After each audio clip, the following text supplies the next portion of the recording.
Hello and welcome to Newsmakers on CHCH Podcast. I'm Louis Butko, and every once in a while on the show, we want to bring you behind the scenes to get to know the people you see and don't see that bring our broadcast to life. And with that, I'm pleased to be joined by Morning Live reporter Simone Gavros. And Simone, thank you for being on the podcast today. Thank you so much for inviting me. I have invited you several times on the podcast.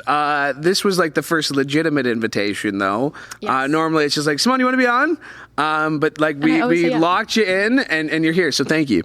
Thanks so much. I know. I was so excited. I was like, this is so last. And then you came on this set because like you're not usually here. You don't usually pop in like once you're done, unless you're in studio. We're going to get to what you do, obviously.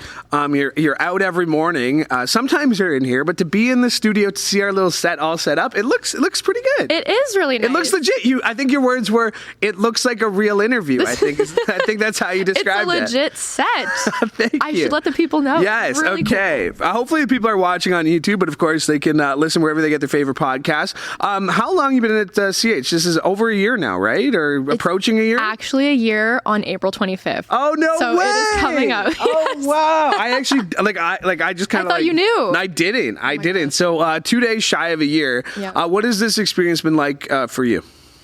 Oh my gosh, it's been absolutely incredible. I don't want to blow things out of proportion, but it has been an awesome opportunity. I wanted this like a reporter job for the longest time, and I kind of gave myself a deadline of a year once I got out of school to find a job like this.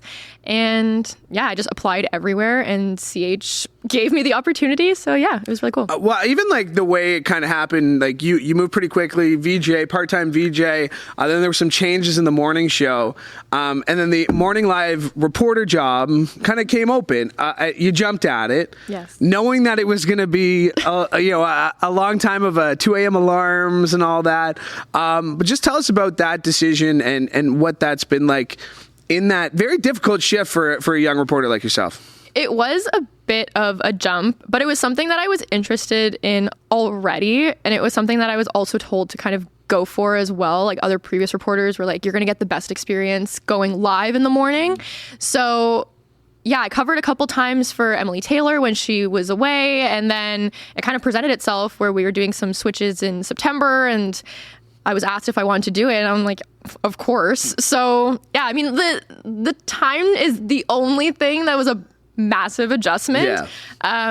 But once you get going in the morning, it's like not that bad. But yeah, my alarm goes off. So let's go back. You said you went through school. You came to us from CTV Toronto. You were a chase producer there for a bit. But take us back to that first time you thought, I want to be on TV. I want to be in the news. Because for a lot of us who are doing this, like it's a memory of like us as kids or something like that. For you, what was that moment that you were like, I want to do this for a career? I think I was in grade 8, so I was like 13 or 14, and I knew that this was such a cool job. Like you get to talk to people, and I was really invested. Like my favorite things to do was watch the news at 6 p.m. Like I would always tune in, and I would like have my favorite reporters and my favorite anchors, whereas like other people were, having their favorite musicians or things like that. Whereas I was really into the news. And then all through high school, we had like a specialist program, specialist high school major in my high school, which was directly, tailored to broadcasting. And again, like I would do our school announcements in grade 12, and I was anchoring that. And so it was just something that I was really into. Were they video announcements? Yes. Okay. See, I know you're a few years younger than me, but I'm not that old. But like my announcements were holding like one of those pickup phones. Yeah, no. Like you guys had video. The Specialist High Skills Majors. I remember that program was when I was in high school. Again, I feel like when I start that sentence with when I was in high school, but it was just coming out, and it was more like technical, woodworking, plumbing, things like that. It was more those kinds of skills. To know that program has developed to broadcasting and that that comm tech, I think. Yeah, it was like IT, like information technology, which is what it was kind of broadcasted, or I guess So what was your path? So post high school, this is what you wanted to do. Yeah, like I said, I also did the announcements grade 12, right? Like Good Morning Crosley. Did you get that big? I did. The Good big morning opening. STL. That's Morning STL. Good Morning Crosley. That was my one. But again, it was all audio. So post high school, what was your path? So I went to what is now known Toronto Metropolitan University, and I did the specialist or I did radio and television arts, so RTA media production, because there's 3 different like distinctions from that program. So that was 4 years of university, and I wanted to do my master's in journalism, and I only applied at the same university because I was like, if I get it, I get it. If I don't, then like I'll just start looking for jobs. But yeah, then I did, and that was all through the pandemic, so I did my master's as well. So I have 6 years of education for this job under my belt for this. Yeah, wow, that's incredible. I didn't know you did your master's in journalism. I did, yes. That's very cool. For 2 years, yeah. So you're here at CH. When you look back at the last 363 days, how do you feel like you've grown as a journalist? How do you feel like you've grown as a person in that time? Oh my gosh. I think this has just been an incredible, unique experience all in one, because it's so many firsts. Like, it's, the first time as a reporter on air, having like, the confidence in yourself to make a lot of editorial decisions, because that's a lot what's on Morning Live, is that, you're really checking in with producers, but you're also, having to make quick decisions while you're out there. So that's something, like, having that confidence in myself to make decisions has been something that I've noticed. But also, like, this is my first time living on my own and moving out to a new city, which isn't that far from where I'm from. But, it's being on my own and like learning how to navigate all this has been a really great experience overall. And I'm happy it started when I did. Like, I started in April, so like it wasn't that cold. I didn't have to worry about the snow. Yeah. So it was like a nice gradual experience to getting into it. And yeah, it's just been so fun. As a woman in broadcasting, I feel like you're fortunate, especially here. You mentioned Emily Taylor, Nicole Martin. I mean, like the women who have had that position before you, a lot of them, some of them still here in the building, Annette, somebody that you can rely on in the morning, especially at that time of day, to ask questions. And as a young journalist, what has it meant to you with the people who are in this building, women and men, but the people who are in this building help you get to who you are right now? I think there are so many people here that have so many different paths in their journalism career. Like, I know Annette has a lot of background in like crime reporting, so a lot of the time I will check in with her because that's something I'm interested in too. So it's really cool to be able to get firsthand experience and get her take on things, but also checking in with Emily Taylor because we're the same age, so it's nice. She has many more years experience on, in journalism than I do, but it's nice to have that same commonality and then being able to, just bond over things that we both went through. But yeah, it's really cool to be able to have people that you can trust in the newsroom. And I think that's the best thing about CH, is that we are very close and we are able to kind of like, be vulnerable and be like, hey, I got a question about like something I don't know how to cover or something I've never covered before. How do you go about it? Because that's really, Which is scary to think, like, when you hear these stories about, like, the cutthroatness of the industry, and, like, I'm not helping you. What do you mean? Like, get your own sources. That doesn't really happen here, and it would be scary, especially, like, being a journalist now, in this social media age, and even yourself, you mentioned, being a bit on the younger side, that Morning Live reporter, a lot of the times you're on the scene of something that had happened overnight, which means you're usually the first on the scene. Yeah. What sort of adjustment is that like? Because it is, not triggering, but it is desensitizing sometimes to be that not first responder, but I sometimes say we're second responders, right? We are the second people on the scene telling them what happened. What's that been like for you? I think I personally, that's like one of my favorite things to cover, is the newness and the freshness of it is even more enticing because no one has covered it yet. So like I can make the story, find the facts and everything and dig that all myself, versus, being handed information before and having to add that into the story as well and making sure all those facts are there.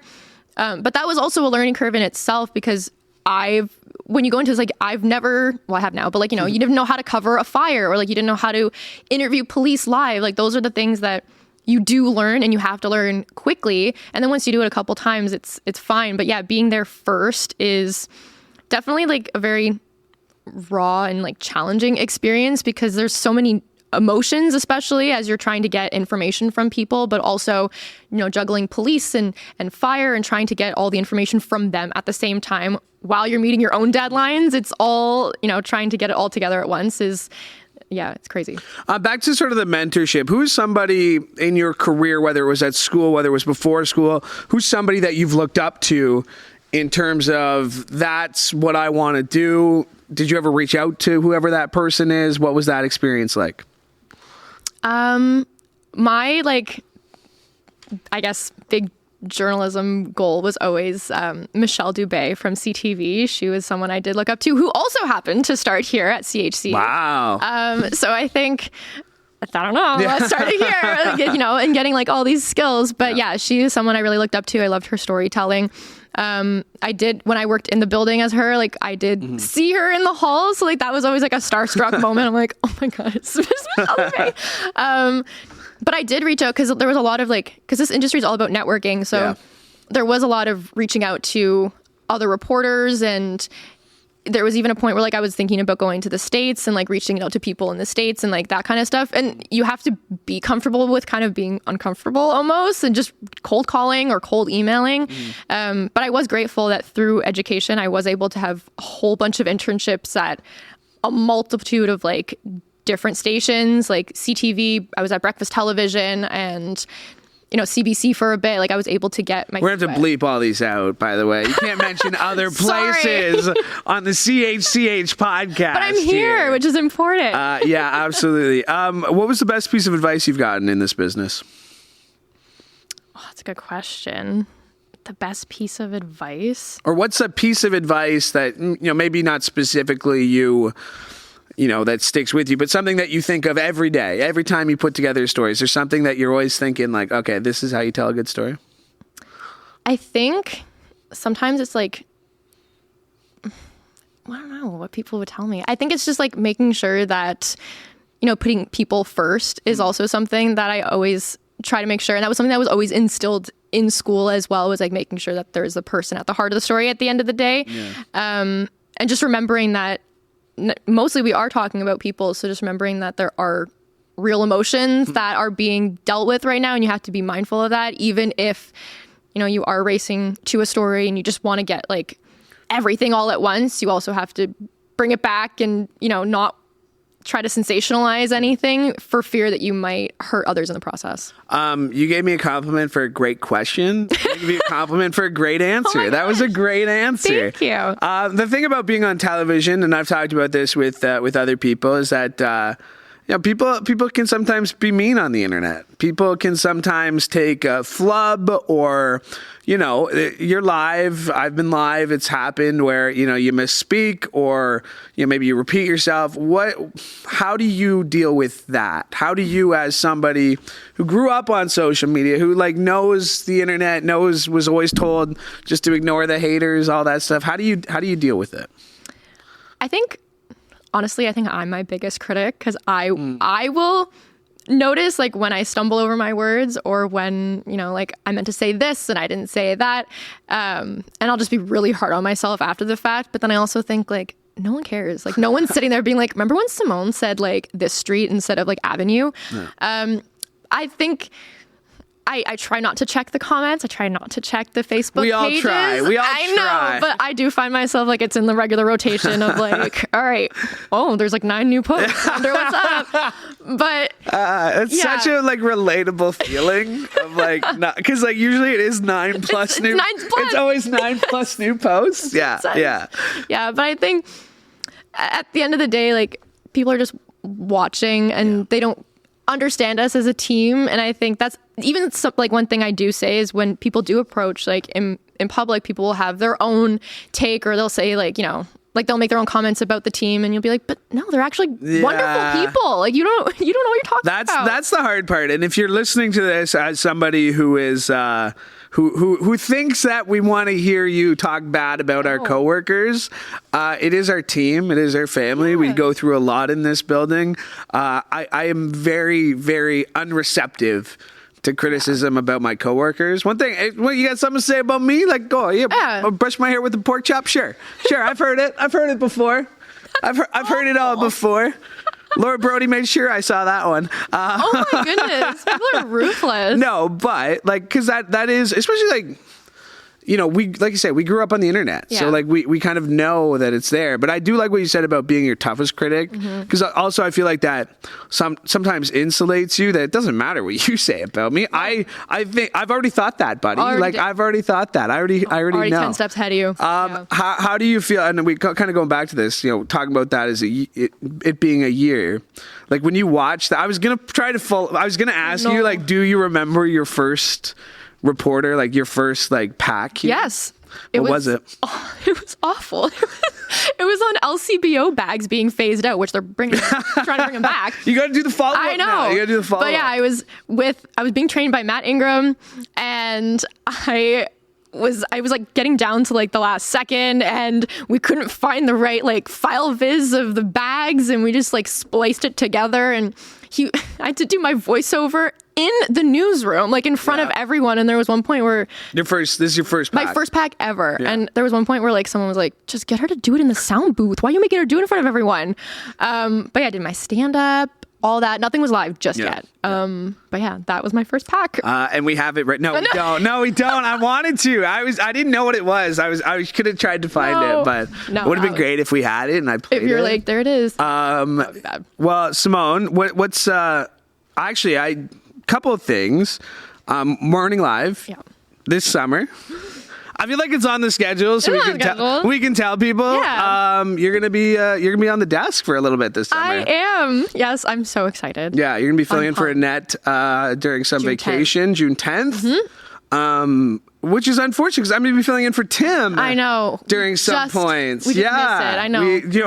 Tim and Annette couldn't take their vacation at the same time. No. But I'm glad that we got this time on the desk. I know. Thank you so much for inviting me. Absolutely. This is so great. Anytime. I know you're very busy. It's the end of your shift. Yes. And there's pizza coming reportedly today. It's the best day. So I know maybe if by the time we're out of here, there might be pizza. But thanks for doing this. Great to talk to you. Thanks, Louis. It's no fun. Problem. Yeah, thank you. Oh, thanks. See, it's fun to be on the podcast. It's always great. You want to be on the podcast. But my appreciation to Laura Brody, who directed today's show. She is going to be a guest. I swear. She is going to be a guest on this show one day soon. I promise you that. So my thanks to Laura Brody for directing. My thanks to Simone Gavros for joining me. And my thanks to you, because we could not do the show without your support. Make sure you like and subscribe to CHCH Podcasts so you never miss an episode of this show or any of the other shows we have for you, including Sportsline with Bubba O'Neill. You can catch that every Monday to Friday here on CHCH. And again, wherever you find your favorite podcast or chch.com/podcast. From all of us here at CHCH, I'm Louis Bucko. Have a great day.